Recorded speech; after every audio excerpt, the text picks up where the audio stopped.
Jean, bonjour. Bonjour. Vous êtes consultant philosophe et cofondateur du site counselingphilosophy.com. Tout à fait. Donc avant de parler de ce métier et de votre site, vous pouvez me rappeler votre parcours scolaire et professionnel depuis le bac? Avec plaisir. J'ai d'abord fait un bac littéraire, tout à fait classique. Et ensuite, pendant mon bac littéraire, je faisais des études musicales au conservatoire. Et donc, j'ai travaillé l'orgue au conservatoire. Et donc, j'ai fait un parcours normal jusqu'au diplôme d'études musicales. Et voilà, c'est posé la question, est-ce que je fais de la musique? Est-ce que je fais pas de la musique? La littérature? Et finalement, c'est la philosophie qui l'a emporté. Donc, j'ai fait mes études à Lyon 3, à l'université, avec un parcours classique, licence, et puis ensuite master. Master en histoire de la philosophie, à Lyon 3. Voilà. Et donc après ce Master 2, vous êtes rentré dans la vie active tout de suite? Alors, après ce Master 2, j'ai fait comme beaucoup de collègues, c'est-à-dire que je suis devenu enseignant contractuel à l'Éducation nationale. Et en même temps, j'ai préparé les concours de l'enseignement, puisque, a priori, si vous voulez, quand on est à la faculté de philosophie, on se dit qu'on va être professeur, tout simplement, ou être professeur à la faculté, mais en tout cas l'enseignement. Donc vous êtes consultant philosophe, donc consultant philosophe, concrètement, qu'est-ce que c'est? Vous aidez les entreprises par la philosophie, c'est ça? C'est ça. Si vous voulez, j'ai cofondé une société qui s'appelle Counseling Philosophy. Et Counseling Philosophy, finalement, c'est une agence où vous allez trouver des philosophes spécialisés dans différentes branches et qui vont tenter de répondre aux enjeux concrets en termes de management, en termes de communication, en termes de stratégie. Et cela, donc précisément à travers diverses spécialités que nous nous chargeons avec mon associé de repérer. Voilà. Et les entreprises qui font appel à vous sont des entreprises de tous les secteurs? Il y a vraiment un secteur en particulier qui a besoin de ces conseils-là, ou c'est vraiment large? Pour répondre vraiment à votre question, oui, c'est plutôt large aujourd'hui. On va de la start-up qui a besoin de fonder et de booster, si je puis dire, ses propres concepts. Et là, en tant qu'expert concept, on l'aide. Donc, vous voyez, une start-up jusqu'au grand groupe qui nous pose des questions. Enfin, bon, d'abord, je vous avouerai qu'on va vers eux, parce que ce n'est pas évident de se présenter en tant que philosophe.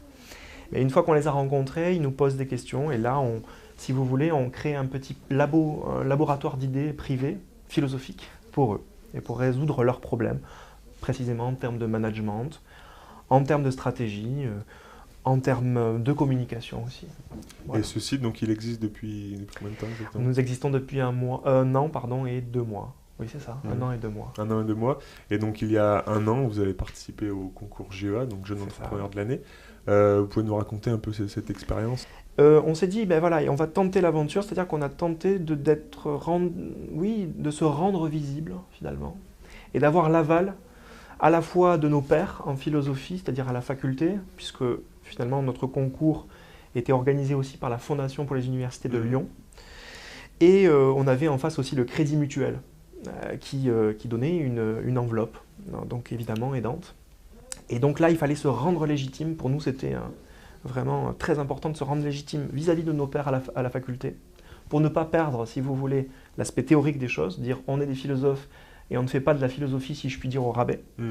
Et de notre côté, finalement, il fallait convaincre les gens qui sont dans l'entreprise, Crédit Mutuel, voilà, des banquiers qui n'ont pas forcément de background philosophique. Et donc, voilà, pour nous, c'était une aventure très importante. Et on a concouru pour le prix de l'innovation, voilà, la catégorie innovation. Que vous avez remporté. On a remporté, on en est très fiers, merci. Merci de poser la question. Et donc, dernière question, si on a des jeunes diplômés ou des étudiants qui nous regardent et qui se disent j'ai envie moi aussi de monter mon site internet, d'entreprendre, est-ce que vous avez des conseils à leur donner, des pièges à éviter quand on se lance dans l'entrepreneuriat? C'est tout un sujet que vous posez là.